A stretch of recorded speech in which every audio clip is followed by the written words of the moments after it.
நாம் தமிழர் கட்சியின் தலைமை ஒருங்கிணைப்பாளர் சீமான் நம்மோடு இருக்காரு. ஆனா உங்களுடைய 234 வேட்பாளராக அங்கீகரிக்கப்பட்டாங்களா? இந்த வேட்பாளர் ஏற்றுக்கொள்ளப்பட்டதா? அங்கீகரிக்கப்பட்டிருக்காங்க. அதே நேரத்தில் தாவேக்காவுடைய வேட்பாளர்கள் 2 பேருடைய வேட்புமனுக்கள் நிராகரிக்கப்பட்டதா சொல்றாங்க. அத புதிய கட்சியோட வேட்பாளர்கள் நிராகரிக்கிற நிலையில இருக்கு. அதை பத்தி எப்படி பாருங்க? இல்ல அது என்னன்னு தெரியல. நான் பரப்புரையில் இருக்கும்போது நம்ம பிள்ளைங்க சொன்னாங்க நம்ம கட்சி வேட்புமனுக்கள் எல்லாம் ஏற்கப்பட்டது. அதோட நான் நம்ம வேலையை பார்க்க வந்துட்டேன். அது தெரியல, அது என்னன்னு தெரியல. இனிமேதான் கேட்க. தமிழ்நாடு முழுசும் சுற்றுச்சூழல் பிரச்சாரத்தில் ஈடுபட்டுறீங்க. எப்படி இருக்கு மக்கள் மத்தியில் நாம் தமிழர் கட்சிக்கு கடந்த முறையை விட இந்த முறை எப்படி இருக்கு? என் நாடு என் மக்கள், அந்த மக்களுக்கான வந்த வேணாம் எப்படி இருக்கும்? நல்லா தான் இருக்கும். சென்னையில பிரச்சாரம் மேற்கொள்றதுக்கு விஜய் அவர்கள் தேர்தல் ஆணையத்தை அனுமதி கேட்டு விண்ணப்பிச்சிருந்தாரு. ஆனா எனக்கு போதிய நேரம் சொல்லிட்டு பிரச்சாரத்தையே கேன்சல் பண்ணிட்டாரு. ஆனா நாளைக்கு திருநெல்வேலிக்கு பிரச்சாரத்துக்கு போறாரு.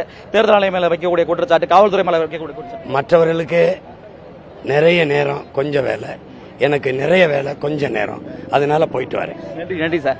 நாம் தமிழர் கட்சியினுடைய தலைமை ஒருங்கிணைப்பாளர் சீமான் அவர்கள் பல்வேறு விவரங்களை பகிர்ந்திருக்கிறார். புதிய தலைமுறைக்காக ஒளிப்பதிவாளர் லட்சுமணுடன் சுரேஷ்குமார்.